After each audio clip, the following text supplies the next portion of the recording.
জুমার দিন আসরের পর যে দুরুদ পড়লে ৮০ বছরের গুনাহ মাফ হয় তা কি সহিহ হাদিস দ্বারা প্রমাণিত?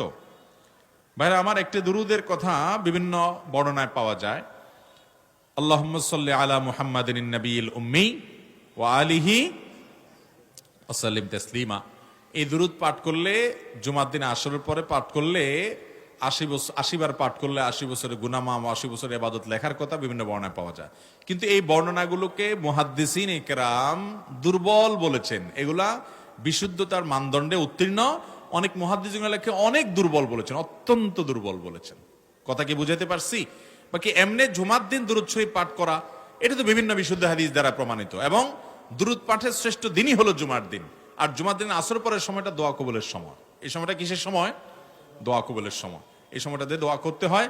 সেই সাথে দুরুদ তো অবশ্যই গোটা জুমার দিনে এবং জুমার রাতে পাঠতে হবে, নবী করিম পাঠ করতে হবে। নবী সাল্লাল্লাহু আলাইহি ওয়াসাল্লাম বলেছেন, আকসিরু আলাইয়া মিনাস সালাতি মিন ইয়াউমিল জুমআতি ওয়া লাইলাতিল জুমআ।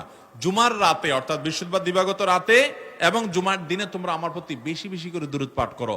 ফা ইন্না সালাতাকুম মা'রুদাতুন আলাই, কারণ তোমরা যে দুরুদ পাঠ করো এটা আমার সামনে উপস্থাপন করে ফেরেশতারা, অমুকের ছেলে অমুকে আপনার যদি দুরুদ পড়েছে। এই জন্য দুরুদ শুক্রবারে বেশি করে পড়তে হবে, এতে কোনো সন্দেহ নাই।